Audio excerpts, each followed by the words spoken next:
The whole motive in life is to either stack or starve. The stuff that can hold you back is super simple, and the biggest enemy to everyone's life is always going to be you yourself.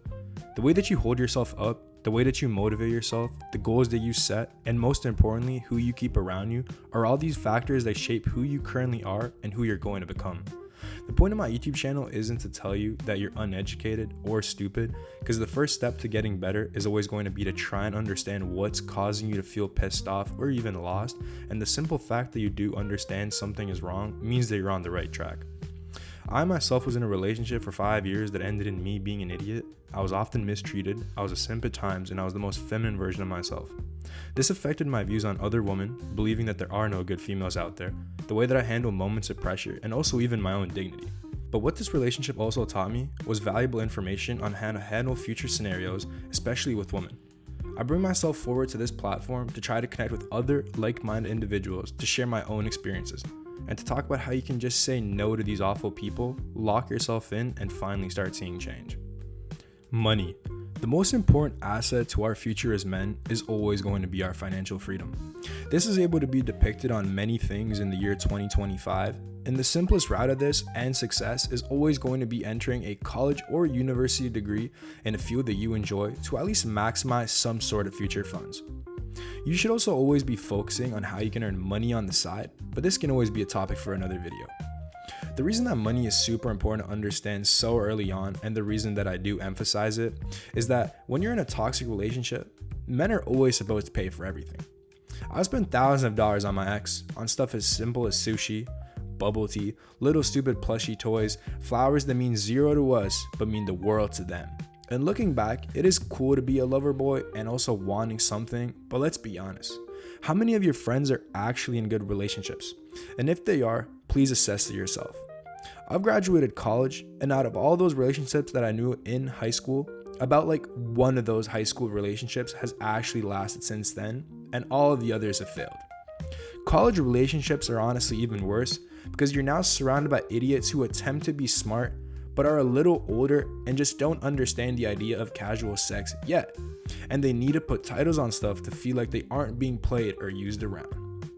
The relationships we form with women nowadays is just about spending. Women will always move on past broke men, and when they break up, the first thing that you're always going to hear them say is, "He was broke anyways." So why give them your peace of mind and even your time spending and wasting money that you could be using to invest in yourself through these different forms? Women will also change your mind. They can either make you upset and ruin your ego and even your dignity, or get you to lock in like some of us have, to stack money to the point where even thousands of dollars in our bank accounts mean nothing to us as we constantly want more. Gym. Now, the gym, being in a relationship most of the time, causes you to get overweight, or start putting on some pounds because you believe that you don't need to impress anyone in life anymore because you're with the one. But that's not true. Think about it. If you can't work on yourself for at least 2-3 times a week, giving yourself an hour each time, how can you prove to future employers, friends, and even a future wife that you even are the best version of yourself? A week has 168 hours. If you lift 3 times a week, 1 hour each time, that is not even 2% of your weekly time. A schedule as a man is super important, as well as your body, and as well as your peace too. This is another topic for another video that I can further dive into to get you from being this normal version of yourself to the rock version of yourself in no time. But the gym can also keep your mind composed. It can have your body looking excellent, and it can have you change, as you set goals to lift more, and when you do accomplish it, you feel great. This can lead to anything else in life. You can wake up early, and I'm not talking about 4 a.m. early, but 9 a.m. Eat some breakfast, take a cold shower, start your work by 10 a.m., work until maybe 12 in the afternoon to 2 in the afternoon, taking breaks every 15 to 30 minutes for a few, to use the bathroom or so, and after that, you're chilling. You can go to the gym, see friends, see family, or even mess around with a girl, because that's when they start realizing that you aren't some regular dude. You have goals that you want to support and that they're going to want to support as well, but not to interfere in. And if you don't get this version of the future you yet, it's because you've never even attempted to be a boss in your life yet. But the key word is yet. It's better to have a day one today than a day one tomorrow. Dignity and respect. Respect and patience is important too. You need to understand that change is impossible overnight. The saying you might hear that Rome wasn't built overnight and surely not in one go can be adaptable to us as men. Your body is your strength, your body is your temple, and your body is also everything you want it to be. Your mind is important too.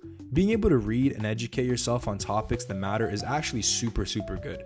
Reading mangas and animes and all that other stuff is super nice for leisure, but we also already have enough time for leisure since we've been kids.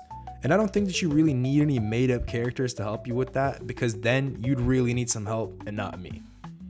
Being able to read books on financial success, self-help, or even self-growth books can help you when authors direct you towards success too. Just me telling you to read a book about finances can lead you to you wanting to delve more into the world of finances. Just me telling you to work out once a day can lead you to becoming the strongest man in the world. It is really all up to how you portray yourself and how much belief you have in yourself. Your ex might have told you the worst things about you in that last call or that last text. Ouch. But what she does not understand is that she helped you unleash the beast inside of you that's going to change your life forever. You aren't going to the gym to post it on Snapchat and Instagram 1 week or 1 month in, but you're going to become a beast. And then come back 6 months later or even a year later looking like the start of the best version of you and not that previous version of you that sucked. My channel is directed around the idea of self-growth. I can't help you 100%, but I'm always down to lend a hand no matter how I can. If there are specific topics in any category you want me to touch on, you just need to tell me. I focus best on dealing with significant others from years of experience, going to the gym since young, and just becoming financially successful at a young age where I don't need to worry about bills anymore, who's making fun of me, or who my ex is going to deal with next. Peace of mind is the best, and with my idea of TrueForm, I try to maximize that TrueForm inside of you, and not the previous I'm okay with everything but I'm pissed off version of you.